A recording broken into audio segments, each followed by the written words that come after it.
Ideas Unlimited will not be heard today so that we may bring you the following special program. Another in this year's series of Lou Douglas lectures at Kansas State University.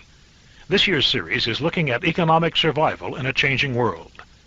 And this week's speaker was Kirkpatrick Sale, writer, editor, and social historian. Sale has written for the New York Review of Books, Harper's, and the New York Times Magazine.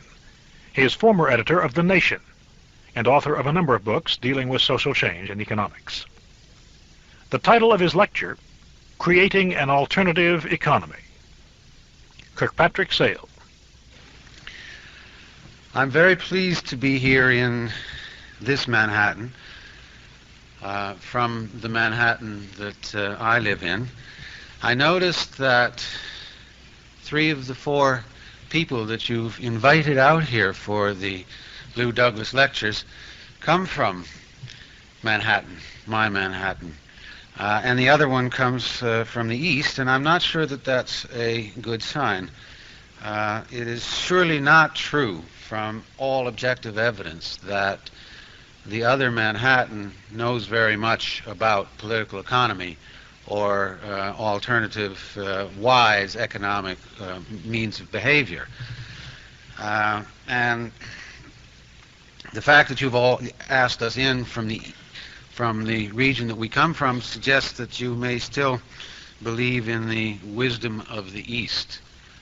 Let me assure you that no such wisdom exists. Let me make my own position clear by telling you a little story said to be true about my part of the country, the Hudson Valley, where there always has been a thriving grape growing and winemaking industry. One year, some decades ago, there was a particularly bad season. The ground was hard and moldy.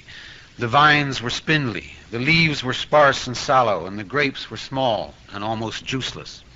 It was then that a stranger came into the valley, a wandering vagabond with no more home than a knapsack. And he began spreading a rumor up and down the river towns that there was a cache of gold that would make a soul rich beyond the dreams of avarice, buried somewhere among the vines in one of the local vineyards. There are riches, he would say over and over again, there are riches in that earth. Well, you can imagine what happened. All over the valley, farmers and vintners went out into their arbors and began digging around the roots in search of the buried treasure. And here is the strange thing. No one ever found any gold. And here is the strange thing. The next spring, the valley had the most abundant growth of grapes that it had ever seen, and by fall the most fruitful harvest that it had ever known. For of course what had happened was that all the scratching and digging and searching had so wonderfully cultivated the soil and so thoroughly destroyed the mold around the roots that the vines could grow and flourish as they never had before. And all because a stranger, an interloper from outside, had come and told them the lie that there were riches in that earth. And by the time they had figured out that in fact it was not a lie, and that the stranger had taught them a very important truth, he was gone and never seen again. So if you will think of me as that kind of wandering vagabond, a stranger in your midst, you will realize that I have not come to tell you all the answers to the political economy of America. All I can do is to flatter myself that I may be able to drop the odd truth here and there, and you can do your own scratching and digging, and then use and interpret it however you see fit, and create your own harvests and your own wealth from it. I'm sure I don't need to go into detail about the perilous nature of the economy. The economy that it is not too far-fetched to call one which has brought us to a point of breakdown in our society. You know the evidence, you know it from your daily experience, you know it from your daily newspapers. And I would be presumptuous to come here and tell you what the difficulties of this economy are. It is not working. That is sufficient to say. It is not working on its own terms. But, and here's the awful thing, it is working on its own terms as well. At the same time, it is failing to perform for most Americans. It is performing as it is intended to perform, with the principles of growth at all costs, regardless of the instabilities that this might produce, exploitation of both human and natural resources, wastes, an accelerating ecocide. You know, of course, that they are still producing dioxin, regardless of what we now know about it, because there is still a profit to be made from the creation of pesticides.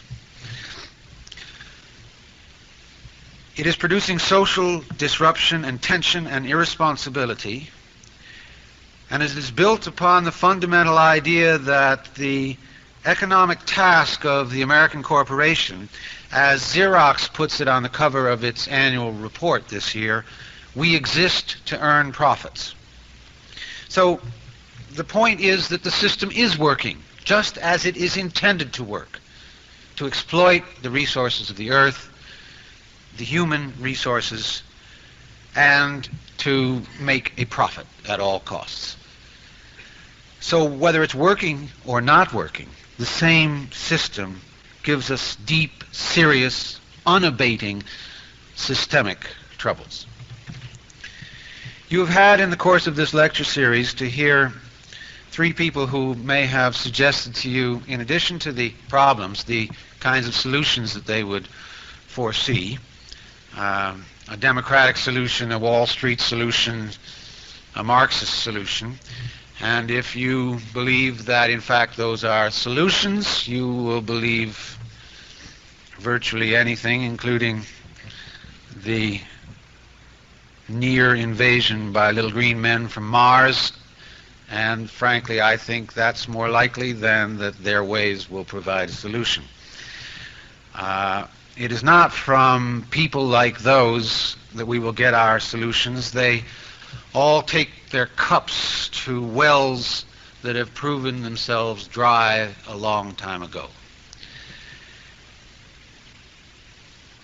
We must seek elsewhere for solutions, and it is in that spirit, though I cannot provide you the solutions, I can suggest a new direction, a vision in which to move. It is the vision of an economy built on the human scale, controlled by people, organic rather than plastic, whose guiding words are simpler, smaller, cheaper, safer, and not more,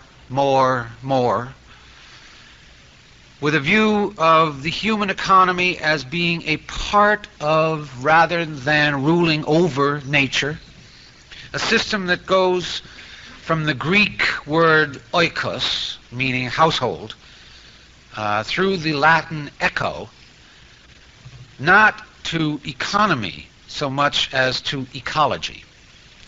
This human scale economy is, in short, based on the concept of bioregional self-sufficiency. A Kansas, a Great Plains, a United States, a world built on autonomous, empowered regions, bioregions, determined not arbitrarily by governments wherever they choose to draw lines, but organically by nature. Bioregional self-sufficiency, in other words, the break up of the American system of the present as a cure to the breakdown of the American system. Let me briefly examine the two parts of that phrase, bioregional and self-sufficiency, and suggest in some very preliminary ways what they might entail.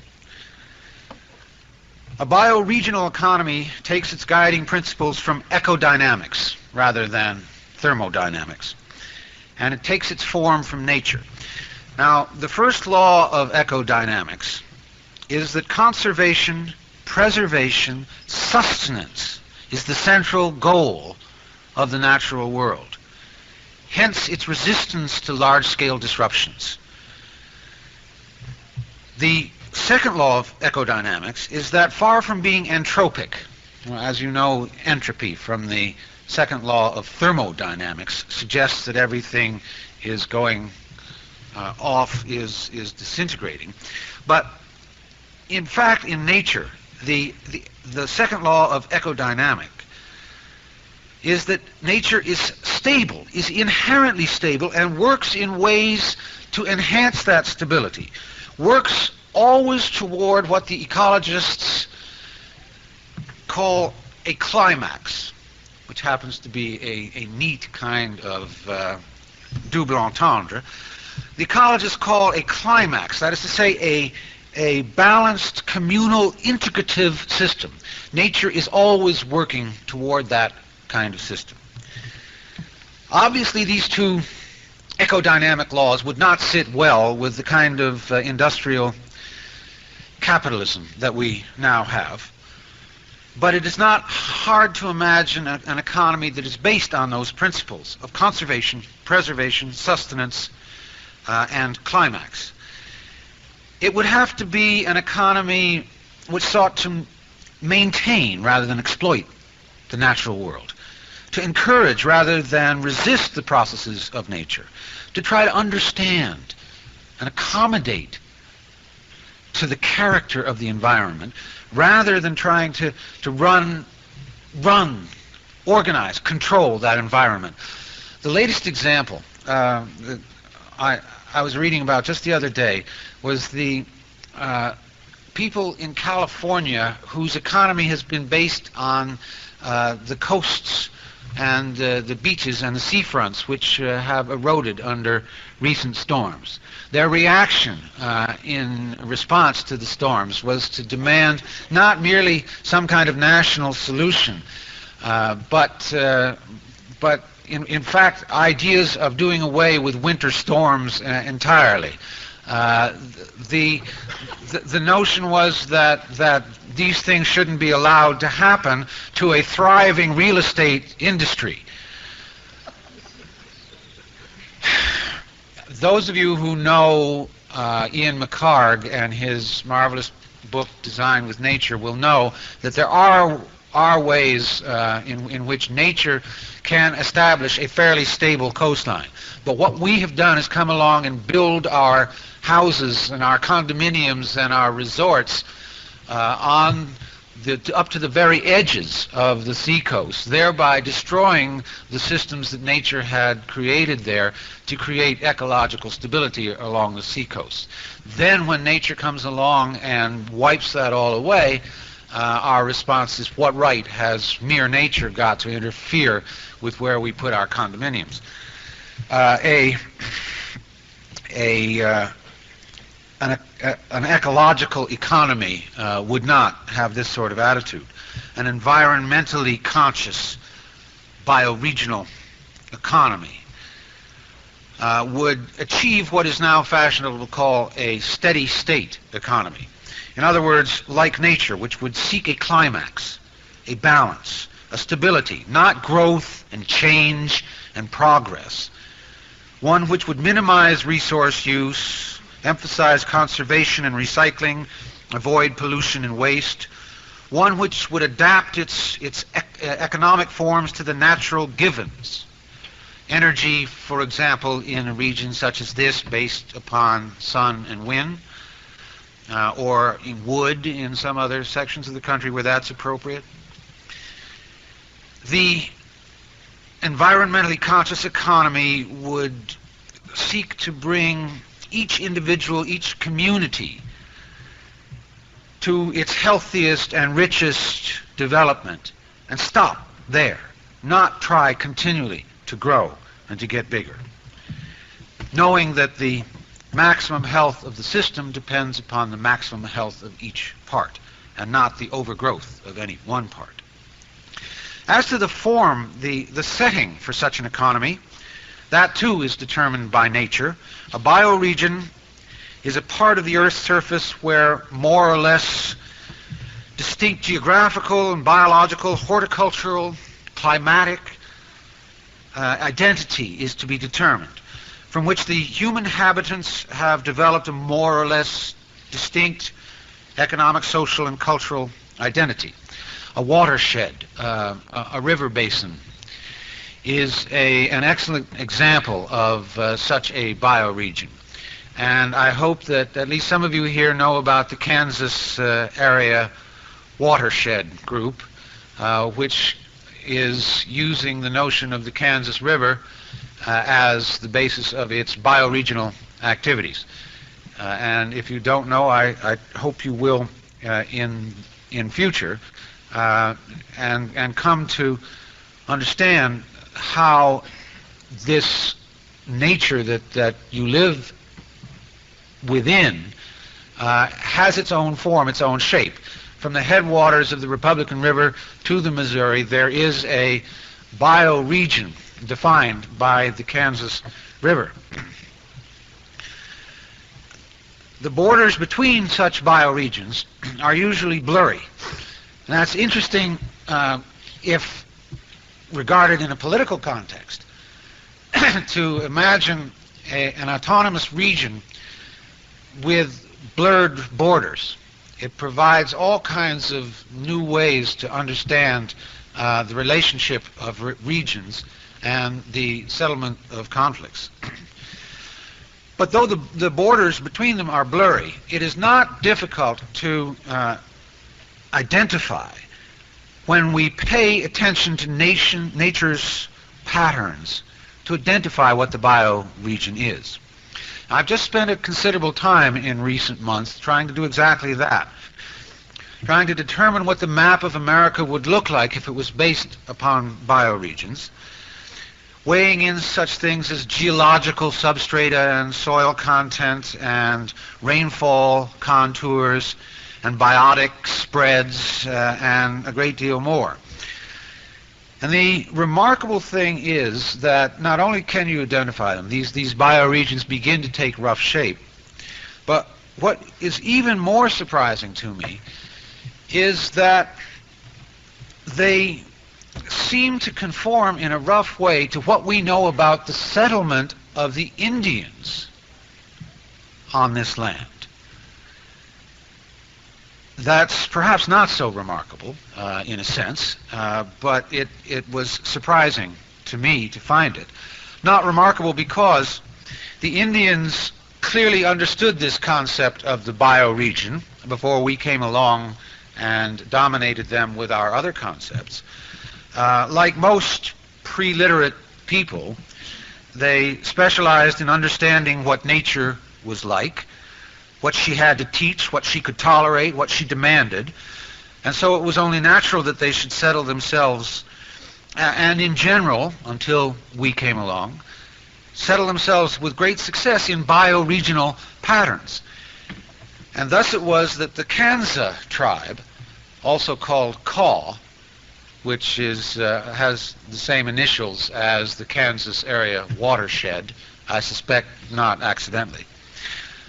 But the people known as the Kansa tribe considered their homeland to be essentially the Kansas River watershed.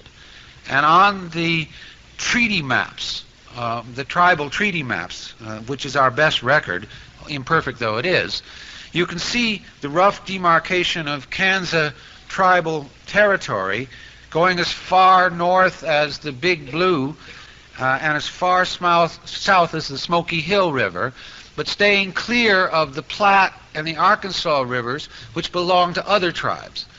In other words, the Kansa tribe understood long ago what the bioregional concept was and lived their lives according to it. I have a friend, Teddy Goldsmith, who is editor of the Ecologist in London. Teddy thinks that pre-literate peoples, humankind of 5,000-7,000 and more ago, were actually represented the finest flowering of human civilization. There is a book called Stone Age Economics, which would seem to argue along the same grounds. But I don't really truly believe we have enough wisdom to be as wise as the Stone Age societies. And the question in a pre-literate society, of course, is who would read my books. Nonetheless, I do think that it is from them that we learn how we are to have a rational resettlement of our land. And in our own particular case, it is from the Indians that we have much to learn.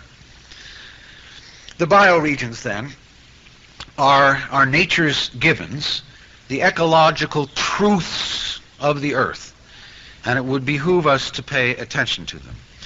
And how we pay attention to them takes us to the second part of my phrase, the idea of self-sufficiency.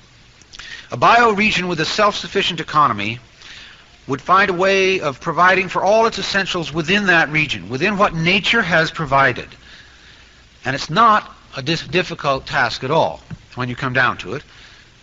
After all, we have again the models of the Indians, how they lived essentially within what nature had to provide. There isn't a single bioregion in this country that could not, if it looked to its own resources, be able to provide its own abundant food, its own energy, its own shelter and clothing, its own health and medical care, its own arts and manufactures and industries. Most parts of this country are singularly fitted to depend upon their own natural endowments, and if this or that material may be missing, this or that resource not present, it is not long before human ingenuity is able to contrive a substitute. As, for example, almost all cultures have been forced to do in times of emergency or calamity. As, for example, we learned how to cultivate the guajula plant in this country during World War II when other sources of rubber were unavailable to us, and we discovered in this plant, as the Indians had known before us, a source of rubber and began a national project in taking rubber from this plant. That kind of creativity exists in the very soil of self-sufficiency. If necessity is the mother of invention, self-sufficiency is the grandmother. It cannot make sense for New York City to import 29,000 tons of broccoli a year from California. It cannot. It could just as easily grow that broccoli within an immediate area of New York City if it were sensibly developed. Does it make sense for Manhattan to be dependent upon the San Joaquin and Sacramento valleys for almost all of its vegetables and all of its fruit? Obviously not. And the consequences are far more extreme than we are really usually aware of.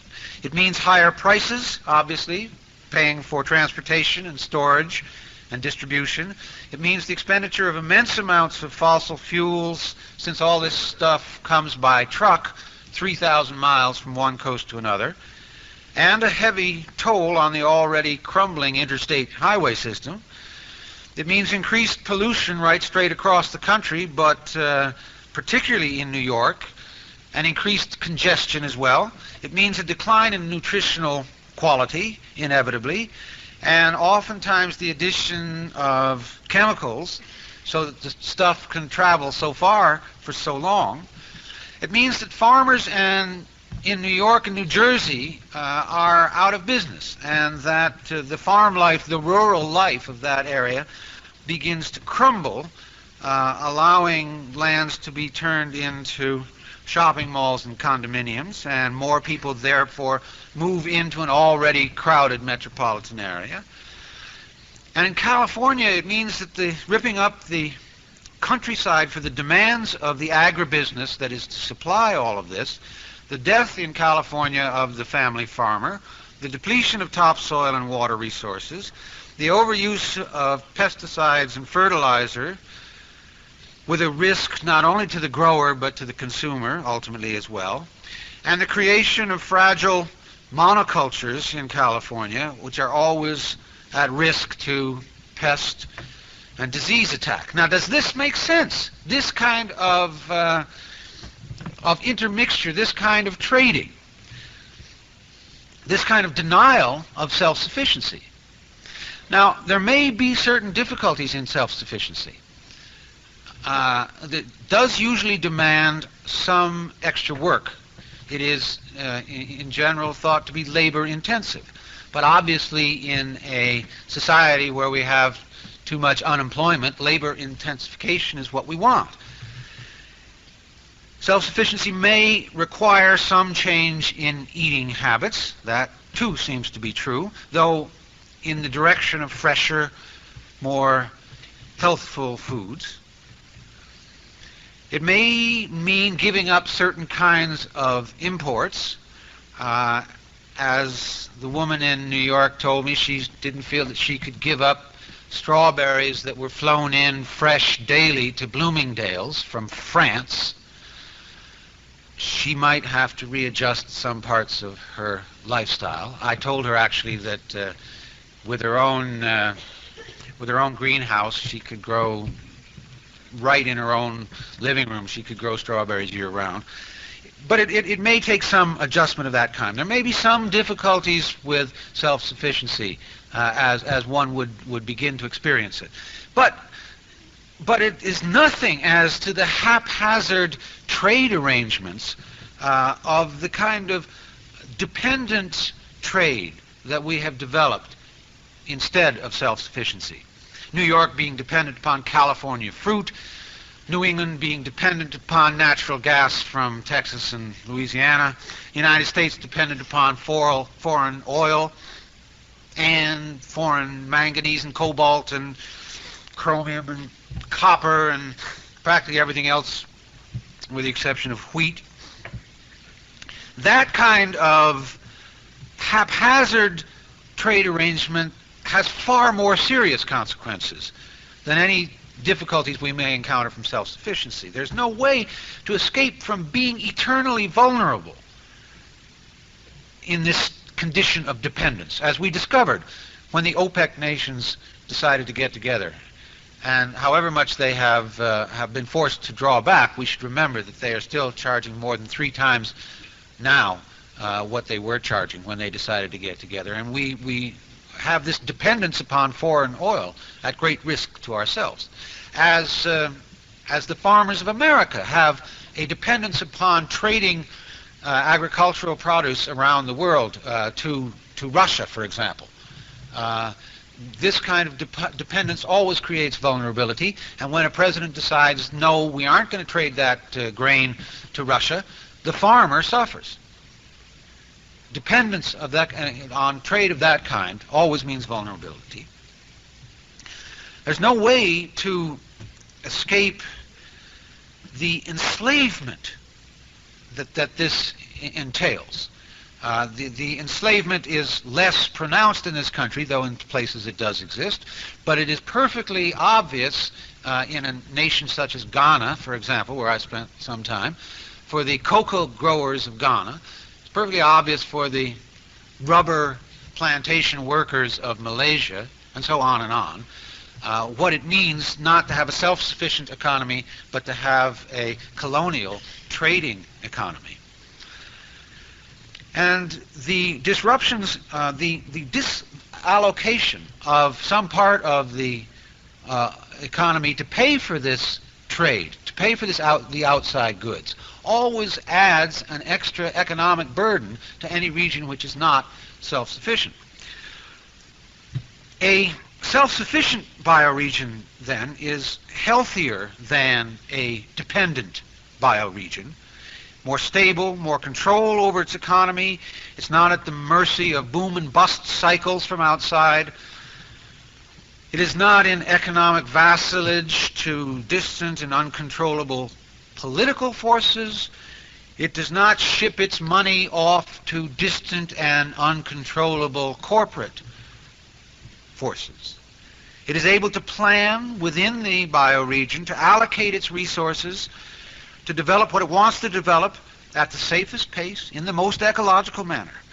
And it is of necessity a more cohesive, a more self-regarding, self-concerned region with a sense of place, of community, with the kind of character that comes from stability, pride, competence, and independence. The very things that Americans have always sought to create here in this country.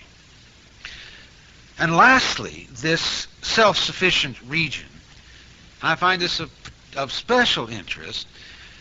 It has a diversity that is not found in any kind of dependent region, any region that devotes itself to trade. And that is because it is thrown on its own resources. It has to develop within its own region. And just as the self-reliant individual had best be able to cook and sow and harvest and chop wood and build and repair and play a little music after dinner, so the self-reliant, self-sufficient region would have to develop in highly diverse ways. It would have to complexify rather than simplify. The dangers of the world around us today are those of simplicity, of monolithicity, of monopoly, of monotony, of monochromality. Whole nations given over to a single crop. Cities to a single industry. Farms to a single culture. Factories to a single product. People to a single job. Jobs to a single motion. Motions to a single purpose. Diversity is the rule of human life, not simplicity. Diversity is what we need. The human animal has succeeded precisely because it has been able to diversify, not to specialize, to climb and to swim, to hunt and to nurture, to work alone and in packs. This is unique to the human animal. And so the same is true of human regions. They are healthy and they survive when they are diverse and differentiated, capable of many responses. They become brittle and unadaptable and prey to any changing condition when they are uniform and specialized. When an individual takes on many jobs and learns many skills and fulfills many roles, then it is that growth and fullness inhabit the soul. When a region complexifies and mixes, when it develops the multiplicity of ways of learning how to develop and care for itself, then it becomes textured and enriched. What I'm suggesting then, what I wish to leave with you tonight as a vision of the sensible economic alternative, is the human scale economy built around the principles of bioregionalism and self-sufficiency, both of which, as you see, go together, in fact, are dependent one upon the other. Now, I do not wish to claim for this idea, which still may be new to some of you. I don't wish to say that it is both divine and eternal. But in closing, I would like to share with you the story about the great English biologist J.B.S. Haldane. It seems that once at the end of his long and distinguished career, Haldane was invited to a luncheon of renowned theologians at Cambridge, at the end of which he was asked, on the basis of his immense knowledge of the nature of the universe, what he would say was the chief characteristic of the Supreme Being who created it all. The old man thought for a minute, he leaned forward and he said, an inordinate fondness for beetles. Beetles. Right, beetles. And indeed, as he told them, and upon reflection, that seems very likely to be the case. For of the 1 million or so animal species that we know, 75% of them are insects. of those 60% are beetles. God's purpose, it seems, was to create the beetle. I don't really want to pretend to tell you what God's purpose was, especially not in the face of religious figures who have devoted their lives to such questions. But it does seem to me that we can say something about nature's purpose, at the very least. And in the beetle we behold two essential truths about the natural world. The first is smallness. For almost all beetles are, as you well know, quite small. Most are not as big as a single finger joint. And small species outnumber large species by about 10 to 1 on the face of this earth.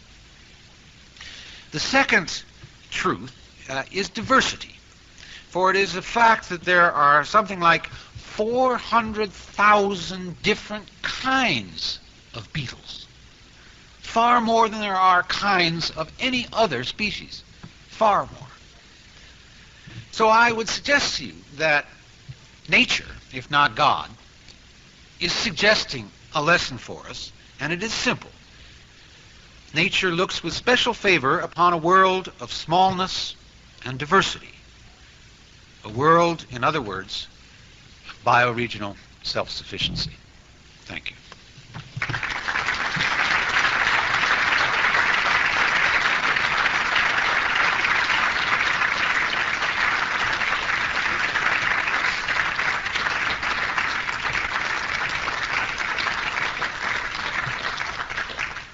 It's a hard act to follow, but I don't have to. Mr. Sale has welcome questions, and we can begin.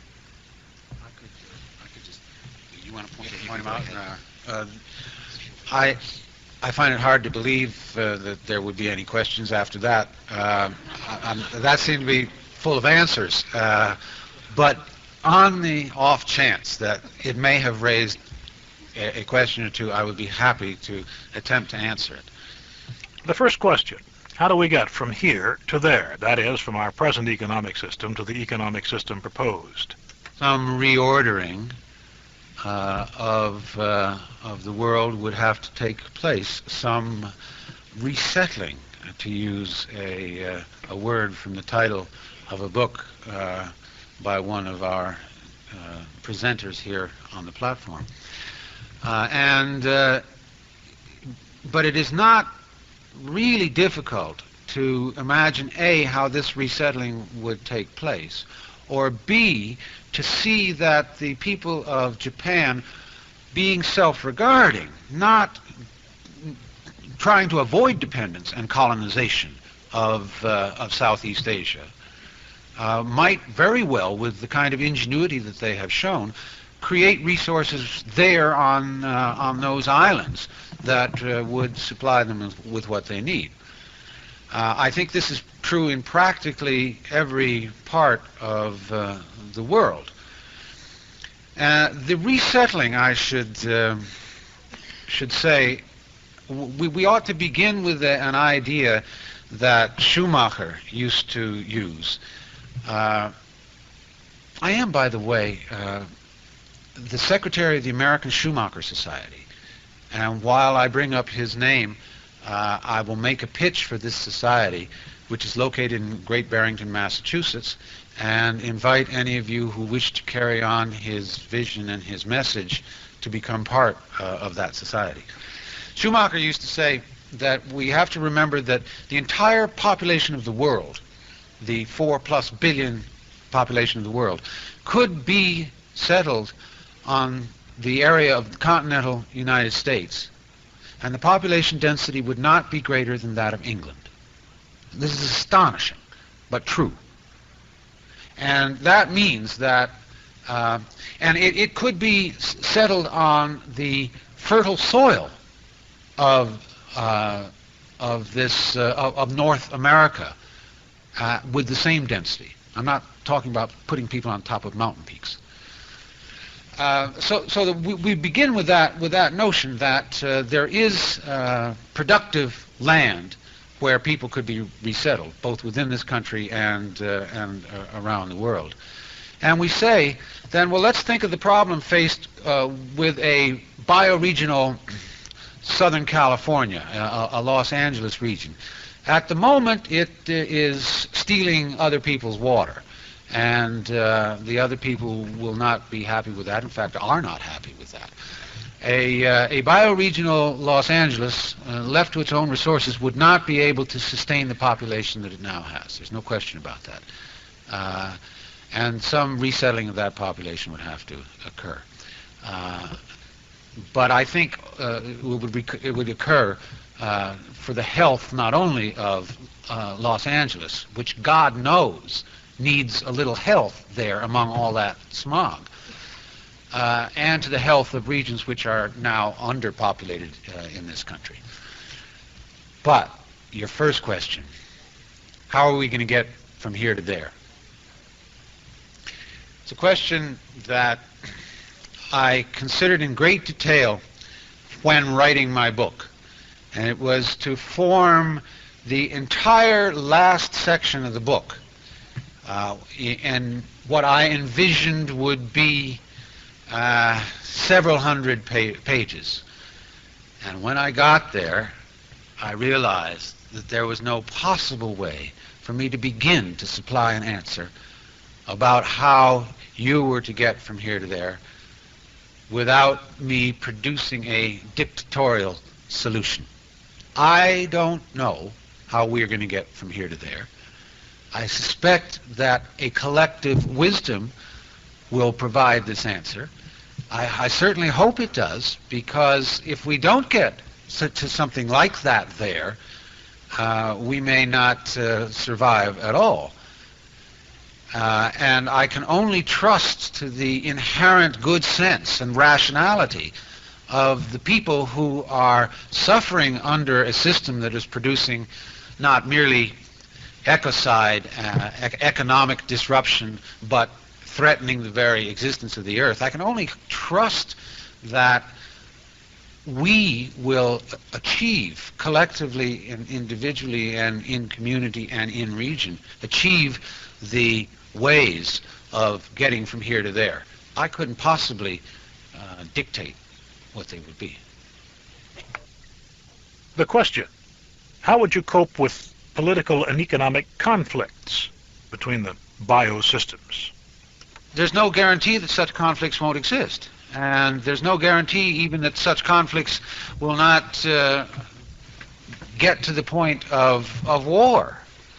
I could conceive that. We don't think that we are going to eliminate all problems from humankind when we work toward this vision. We can believe, though, that the war, like the region, would be at a different scale. It would not be one in which the entire world is blown up. And it seems to me that the scale of wars really matters. That if you had a bioregion with a population of, let us say, 1 million people, you would not probably want to devote a great deal of your resources to producing bombs that can kill 10 billion people. You know, that would seem to be a mad way of going. Indeed, if you were trying to develop your own resources, you would soon figure that you didn't want to put a whole lot of them into any kind of offensive and only the barest necessities of defensive systems. That there wouldn't be no particular need or interest in trying to develop a full-scale warlike state. But the short answer to your question is that there are no guarantees that conflicts will go away. Conflicts are likely to exist. All I say is that the scale of the conflict is going to be smaller, and therefore the solutions are likely to be easier to arrive at. The next question, isn't the economic system he proposes rather like a cooperative barter system? Again, I can imagine conditions in which bioregions would be cooperative. They may even be federative. I mean, there may be a kind of national shell that would be desirable to be kept within which these bioregions function, and that there may be certain functions that one would want to give over to a kind of federative national shell. That may be possible as well. But I'm suggesting exactly that barter is merely another form of trade. Such barter as is necessary to do as long as you don't depend upon it would, of course, be possible. But every time you extend beyond your bioregion and come to depend upon bartering for somebody else's resource, you have made yourself, by that measure, more dependent and more enslaved. And you have given up the opportunity that you have of enriching your own region with the development of that or some substitute product or service. As to the cooperative nature, it's also perfectly easy to imagine a cooperative system among bioregions, such as exists among nations today, without imagining a government that would impose itself upon them. As the international postage system works by everyone accepting the mail with stamps on it from every other nation, no matter how worthless the currency of that nation, the stamp of Ghana is good right through this country. And I can assure you that the cedi of Ghana is a worthless currency by any measure. Nonetheless, every nation will take a letter with that stamp on it. And the international postage system works rather well without any government of any kind attached to it. Similarly, one could imagine cooperative systems of one kind or another, particularly in the area of ideas and culture, among regions, without there being any dependence, without there being any vassalage connected to it. These would be the sorts of things that not only would be nice to have, but one could, I think, probably predict as inevitable eventual consequences of a bioregional establishment. When I say culture, it immediately makes me think of New York as the metropole of culture in this country, the colonizer of culture in this country, and that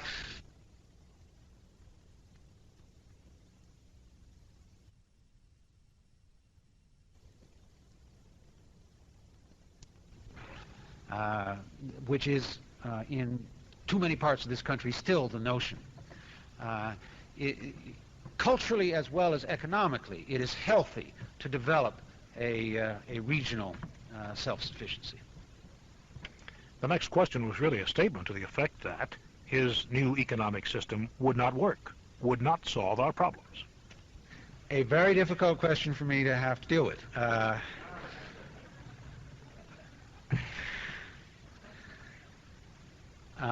Let's say that it may not solve any of the problems, but it can't be worse than what we have. That's not a fair answer to your question. I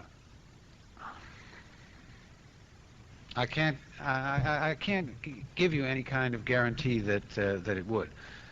Let us, however, take the concept of certain areas of the country being specially fit for certain things. We have discovered, I think, what the peril of turning over steel country to steel is, or coal country to coal. And if you doubt that, you have to travel through Appalachia sometime and take a look at what it has meant to let that area specialize in coal production. Or talk to some of the steel workers in Ohio. Perhaps talk to the auto workers in Detroit. Perhaps talk to people whose farms are going under. The notion that there are certain areas that are good to specialize in certain things is an Adam Smith notion, tried out, started 200 years ago, and clasped to the bosom of the industrial capitalists. Smith said that if you tried to make this stuff yourself instead of trading for it, you would be expending 30 times, you'd have 30 times as much labor. We now discover that having 30 times as much labor is rather what we want, that it is to make the people and the country productive is what we want rather than the other way around. And we have discovered the perils of doing things the system that Adam Smith taught us.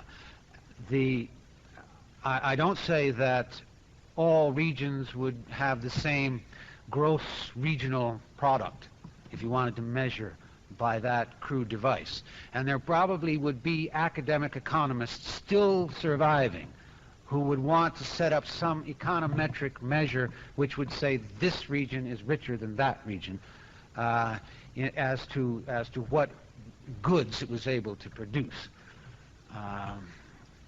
Yet I say to you that we can envision a region which has healthy food, healthy people, healthy cities.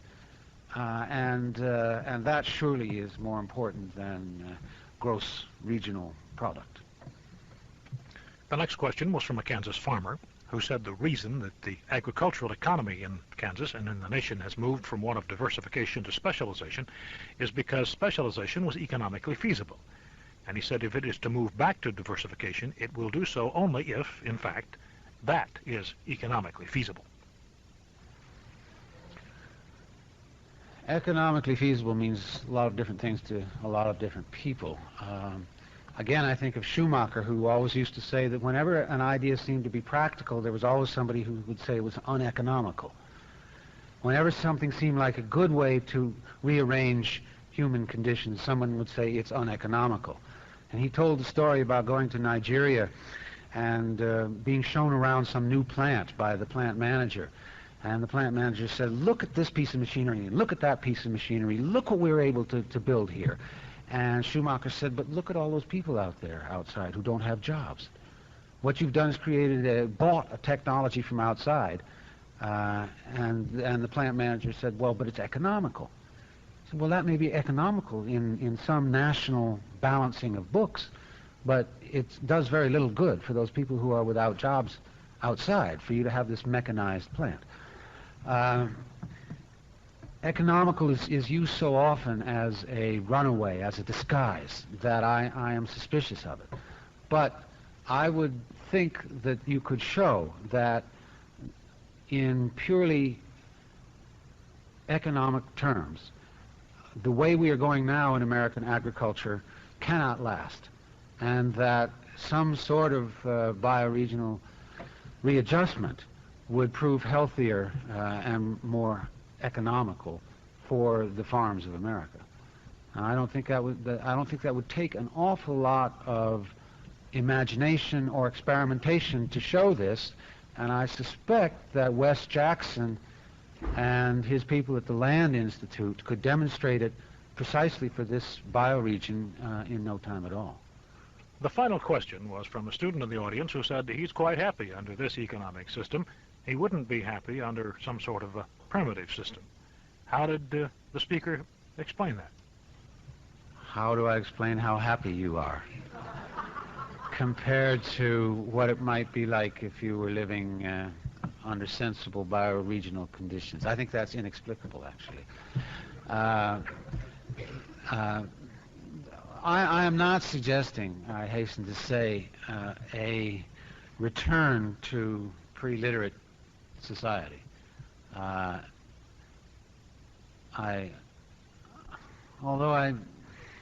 People say you can't move backwards, and I remember a teacher of mine who used to say that when you come to the edge of a precipice, the wisest thing to do is to take a step backwards.